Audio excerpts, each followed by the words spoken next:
નમસ્કાર, મારી યુટ્યુબ ચેનલમાં આપનું હાર્દિક સ્વાગત છે। વિદ્યાર્થી મિત્રો, આજે આપણે હિન્દી ધોરણ 7 નો પાઠ બીજો પ્રથમ સત્રની અંદર આવે છે, જેનું નામ છે કવિતા તબ યાદ તુમ્હારી આતી હે ના સ્વાધ્યાયના પ્રશ્નો અને જવાબો વિશે શીખવાના છીએ। જો તમે હજુ સુધી અમારી ચેનલને સબસ્ક્રાઇબ ન કરી હોય તો ચેનલને સબસ્ક્રાઇબ કરો, વિડીયો સારો લાગે તો લાઈક કરો, શેર કરો અને બેલ નોટિફિકેશન ઓન કરો, જેથી અમારા આગળના વિડીયો પણ તમને સરળતાથી મળતા રહે। જો તમે પાઠ 1 ન જોયો હોય તો આ વિડીયોના ડિસ્ક્રિપ્શનની અંદર તમને પાઠ 1 ની લિંક છે તે પણ મળશે, જેની મદદથી તમે પાઠ 1 નો સ્વાધ્યાય જોઈ શકશો। તો વિદ્યાર્થી મિત્રો, ચાલો શરૂ કરીએ। તબ યાદ તુમ્હારી આતી હૈ સ્વાધ્યાયના પ્રશ્નો અને જવાબ। સૌપ્રથમ અભ્યાસ જોઈએ। पहला प्रश्न, प्रश्नों के मौखिक उत्तर दीजिए। जिसमें पहला प्रश्न है, सुबह होते ही क्या क्या होता है? तो उसका उत्तर है, सुबह होते ही चिड़िया चहचहाती है, कलियां खिलने लगती है, खुशबू की लहरें फूलों से निकलकर चारों ओर फैल जाती है। दूसरा प्रश्न है, मैदानों में हरियाली कब लहराती है? तो उसका उत्तर है, मैदानों में हरियाली वर्षा ऋतु में लहराती है। तीसरा प्रश्न, आपको प्रभु की याद कब आती है? तो उसका उत्तर है, तारे, सूरज, चांद, सागर, पर्वत आदि प्रकृति के सुंदर और अद्भुत रूपों को देखकर मुझे प्रभु की याद आती है। चौथा प्रश्न, तुम सुबह में उठकर क्या क्या देखते हो? उसका उत्तर है, मैं सुबह में उठकर देखता हूं कि पूर्व दिशा में सूर्योदय हो रहा है, चिड़िया चहचहा रही है, कलियां खिल रही है, लोग अपने अपने काम में लग रहे हैं, पाठशाला आने वाले विद्यार्थी घर से निकल पड़े हैं, दूध वाला घर घर दूध और अखबार वाला घर घर अखबार पहुंचा रहा है। अगला प्रश्न, चित्र को देखिए और वचन परिवर्तन कीजिए। देखिए, यहाँ पर एक चिड़िया हमें दिख रही है, तो उसका वाक्य है, चिड़िया उड़ रही है। अब हमें उसका वचन परिवर्तन करके लिखना है, जो कि बहुवचन में है, तो हम इसे लिखेंगे कि चिड़िया उड़ रही है।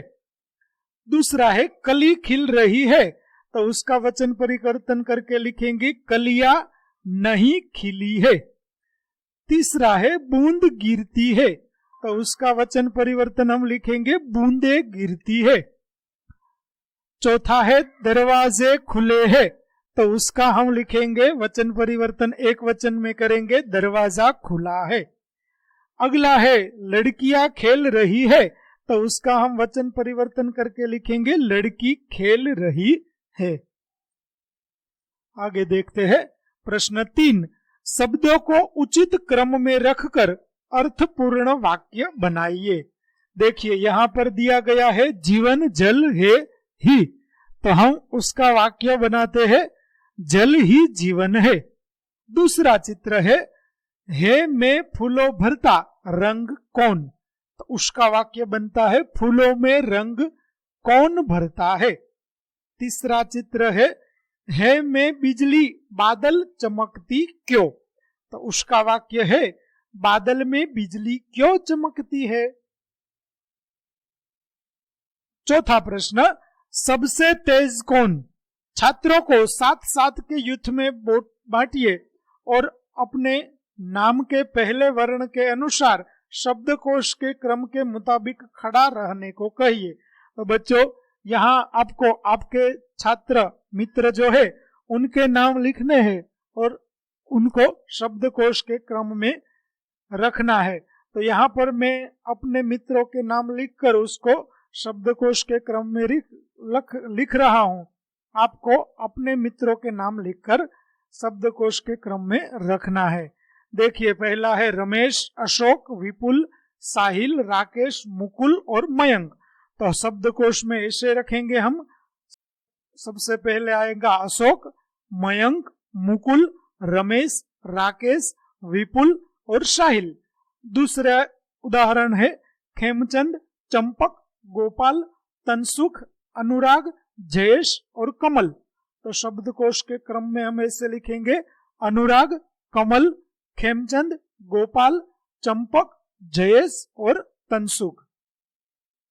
अगला प्रश्न, नीचे दिए गए शब्दों के अर्थ शब्दकोश में से ढूंढकर तेजी से कौन बता सकता है? देखिए, पहला शब्द है कुक, तो उसका अर्थ होता है कोयल की बोली। दूसरा शब्द है इरादा, तो उसका अर्थ है संकल्प। तीसरा शब्द है तरुवर, तो उसका अर्थ होता है श्रेष्ठ या बड़ा वृक्ष। चौथा शब्द है मुग्ध, तो उसका शब्द होता है मोहित।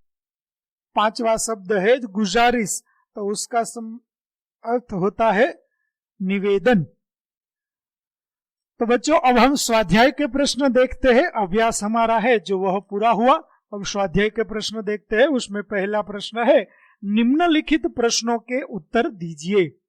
पहला प्रश्न, चिड़िया खुशी के गीत कब गाती है? उत्तर है चिड़िया बहुत सवेरे खुशी के गीत गाती है।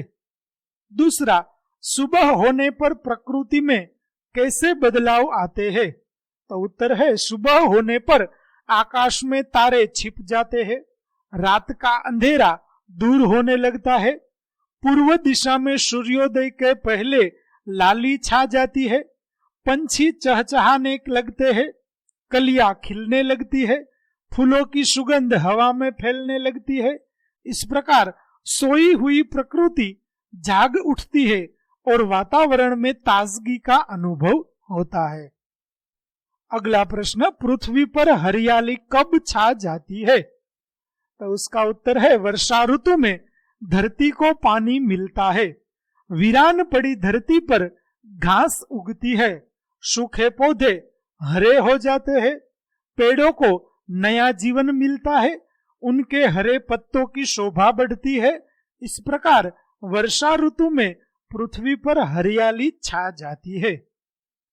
अगला प्रश्न, हरियाली कहाँ कहाँ दिखाई देती है? तो उसका उत्तर है वर्षा ऋतु आने पर मैदान में हरी घास उग आती है, खेतों में हरी फसलें लहलहाती है, हरे भरे पेड़ पौधे झूम उठते हैं, बागों और जंगलों में भी हरियाली की बहार छा जाती है, सूखे पर्वत हरे हो जाते हैं। इस प्रकार वर्षा ऋतु में धरती पर जहां देखो वहां हरियाली दिखाई देती है। अगला प्रश्न, निम्नलिखित काव्य पंक्तियों का भावार्थ लिखिए। पहली पंक्ति है, कलियां दरवाजे खोल खोल जब दुनिया पर मुस्काती है। तो उसका भावार्थ कुछ इस प्रकार है, सुबह होने पर कलियां भी जैसे नींद से जाग उठती है, उनकी बंद पंखुड़ियां खुलने लगती है, वे मानो सोने वालों पर मुस्काती है और कहती है कि हमारी तरह तुम भी हंसो, मुस्कुराओ, आलस और उदासी को दूर भगाकर काम करने में लग जाओ। दूसरी पंक्ति, जब छम छम बूंदे गिरती है बिजली चम चम कर जाती है। तो उसका अर्थ है वर्षा ऋतु में बादल बरसने लगते हैं, तब पानी की बूंदें छम छम की आवाज करती है, ऐसा लगता है जैसे वे नृत्य कर रही हो। उस समय बिजली भी चमकती है और ऐसा लगता है जैसे बूंदों का नृत्य देखकर आकाश का चेहरा खुशी से चमक उठता है। तीसरा प्रश्न, उदाहरण के अनुसार निम्नलिखित शब्दों के समानार्थी शब्द कोष्टक में से ढूंढकर वाक्य में प्रयोग कीजिए। देखिए, यह कोष्टक में दिया गया है। पहला शब्द है सुबह, तो उसका अर्थ होता है, समानार्थी शब्द होता है प्रातः काल, और उसका हम वाक्य बनाते हैं प्रातः काल देवालय में पूजा होती है। दूसरा शब्द है खुशी, जिसका अर्थ होता है आनंद, उसका वाक्य होता है आज शहर में बड़ा आनंद आया।